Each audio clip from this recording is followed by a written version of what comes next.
What's going on, YouTube family? Welcome to Automotive Life. My name is Lucky, and today we're going to be talking about how America has an affordability crisis. So I have a weekly meetup on my online community of dealers and automotive professionals all across the United States, and we talk about what's plaguing the automotive industry. Now, currently right now, we had a lot of dealers saying the exact same thing, but in different ways. Customers could not afford a new car or even a used car. Over and over again, they kept saying that, the customers couldn't afford the down payment. The customers didn't have enough credit. Their DTI or their debt to income wouldn't allow them for the monthly payment. Over and over again, interest is too high, whatever else. And so as we started to talk about it, I drilled down a lot of their numbers. I looked at the price of their cars, and I realized even if they dropped the price of their cars by 10 to 15%, it still wouldn't allow them to be affordable for the average person. So then I realized that it's really not the pricing, it's inflation that's basically gotten a hold of us, and the fact that we have an affordability crisis in America. Now I'm gonna share with you what I shared with the group, and as we started adding up the numbers, it literally blew my mind on how out of control inflation is. Because I can't stand how the government keeps saying that there's nothing wrong, inflation is under control, things are going down, things are more affordable. There's not, and here's proof. So all this stuff I pulled from Google just so I can be transparent and you guys can follow along at home. So the first thing I want you guys to look up is the average income for a regular person in America. It's at $37,585. So that's gone up quite a bit since 2020, which is good because the last time I did these numbers, they were even worse than what I'm going to show you now. So keep that in mind. That's an average person. Now, what we're going to do is we're going to go averages all the way across the board to see what we come up with. The next thing we're going to be doing is an average new car payment. An average new car payment is somewhere around $726 for just a regular average car. Now, what about a used car? You're looking at somewhere around $533. Now, these have basically jumped up 39% since 2019, which is ridiculous, just to show you how much inflation has got a hold of everything. And of course, if you buy a new car, you gotta have insurance. Now, this number, I believe 100% is skewed. This is saying the average cost for full coverage insurance is $167, which is absolute BS. I'm paying $200 for liability in Nevada, in Las Vegas, for a smart car that I purchased for $1,500. I have no accidents, no tickets, no DUIs, nothing, but my insurance is still astronomically high. One of the reasons why I sold my Audi R8 is because I was paying $1,000 a month for my full coverage insurance with a $5,000 deductible. So I think this number is more like $300 to $400, but we're just gonna use, like I said, what Google says just to play along with the game. So full coverage, average American's paying $167. Now let's go ahead and get into some of the other debts. Now, student loans have just started back up and we're seeing it hit the market really, really hard. It's preventing a lot of people from being able to afford a new car or even a new home. The average student loan payment is $503. Let's go ahead and move over to credit cards. The average monthly credit card payment is $430. Now, there's a few other websites that were saying it was closer to $600, but once again, I want to use Google in the very easy way just to see because, I know credit card debt is at an all-time high, so I believe that this number is off a little bit. This just shows you how unaffordable living in the US is starting to become. Now, the next thing we're going to be talking about is groceries. Everybody needs to eat, right? So the average American spends about $438 a month buying groceries. Now, I'm sure that's skewed quite a bit, but this is what we're looking at right now. So next we're going to talk about your electric bill or your power bill. The average American, what it says, is spending somewhere around $150, which I think is absolute BS. Power is something that definitely is just absolutely jumped up and got out of control. I haven't had a power bill under $300 in years.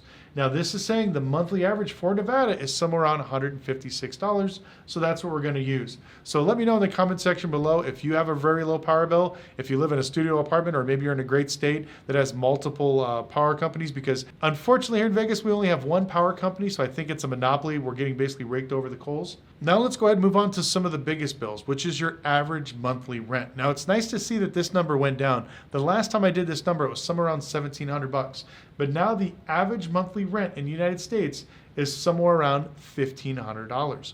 Here in Vegas, it's $1,875, but across the United States, it's $1,500. Now let's look at the average mortgage. We're somewhere around $2,317 is what the average American for the average house is paying across the United States. So I'm gonna go ahead and put up a screenshot real quick to show you exactly what our total monthly expenses are. You're looking anywhere from $3,700 to $4,700 every single month. Let's do a quick recap. Your average rent is $1,500 to your mortgage, which is $2,300. Your average car payment is anywhere from $533 to $726. Your average car insurance, which I think this number is BS, is $167. Average student loan, $503. Your average credit card payment is $430, which I think this one's actually too low as well. It should be up higher. Your average electric bill, which is definitely BS, is $157, which brings us to our total of $3,700 and $4,700. Now, if you noticed here, I didn't put anything miscellaneous, $500. If you had kids, maybe you have some medical issues, maybe your car broke down, whatever else. This is the bare bones, generic, all around average of what an average American spends. So do you remember when I told you that the average American makes $37,585? If we were to divide this by 12, you would be left with $3,132 every single month. So as you can tell, our monthly expenses don't even come close to what our monthly income is. Now, I know a lot of you guys will be thinking, oh, but I can save money. I can do without a new car. I'll buy a cheap car. I won't buy a nice apartment. I'll live in like just a total dilapidated cardboard box. But you got to remember, everything else that's been hit by inflation is going to get you, whether that's power, electricity, food, groceries, car insurance, gas. We didn't even put that in there. Gas has tripled since then. But also, we didn't take out taxes, because remember, that $37,000 we talked about, you got to take that 30% out from Uncle Sam. So now you're left with $26,309. And if you were to divide that by 12, you're looking at $2,192.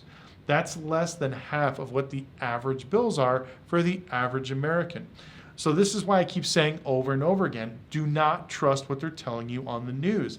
I hate to say it, the government's flat out lying. Inflation is out of control. It's not going down. Even if it does go down, do you think that anybody's going to lower their prices? Hell no. Prices are only going to go up. Corporations, regular people, everybody else, their calculators only have a plus sign, and it's just going to keep hitting it every single month, every single year, over and over again. So as we go into this recession, which I know a lot of people say it's not a recession, it's a soft landing, how is the average person making the average income going to pay average bills? And I'm sure you're sitting there at home thinking, well, man, I have medical bills, my kids, my dogs. What about savings? Your 401k, we didn't take any of that stuff out. The more you sit here and look at these numbers, the more horrified you should be, realizing that there is no way a regular person can make this type of money. Now, it's crazy because when I start to think about how far we've come in the last 4 years, it's absolutely ridiculous. I remember you can get a decent apartment here in Las Vegas for around $700 to $800. Now, like I said, that's doubled to $1,875. Everything has just gotten absolutely out of control. Houses, we're talking crappy houses here in Las Vegas that we're selling for maybe $375, $475. These guys want $675 to $700,000 as of today. And also, interest rates have pretty much put everything out of control where nobody can actually afford anything. So I think that we're actually having an affordability crisis. Something needs to happen. The bubble needs to pop. I don't want to see people lose money. I hate to see people lose value in their assets. But as you can see, the way things are going, this is just the way it is. Now, I'm not one of those people that dive super deep into numbers. I just look at how people can afford cars. And this is just from my angle. If we dive down, like I said, the more you look at the numbers, the more scary you should be on the outcome. But anyways, I would love to know your opinion in the comment section below. Let me know what you currently think about the state of the market. Do you see inflation going up? Do you see the Fed actually lowering the rates or raising it up? I think they're going to raise it up because everything is still getting basically priced out of affordability. What do you think about the current car market? I've seen prices come down, but even if prices come down 10 to 15%, the way the interest is now, it doesn't really offset it. People can't afford these very high payments. So what do you think is the solution, and what do you think is going to happen in the next 6 to 8 months. Once again, if you've enjoyed this video, please like and subscribe. Please follow me on Instagram at Lucky Lopez. And if you can, definitely check out our website. We have a bunch of groups on our online community if you want to sign up for a weekly Q&A session with myself, or if you actually want to do some of our classes where you want to learn how to flip cars, get started in the rental car market, open up your own auto repair shop, or get your dealer's license, or be a car broker. Definitely check it out. We'll see you next week.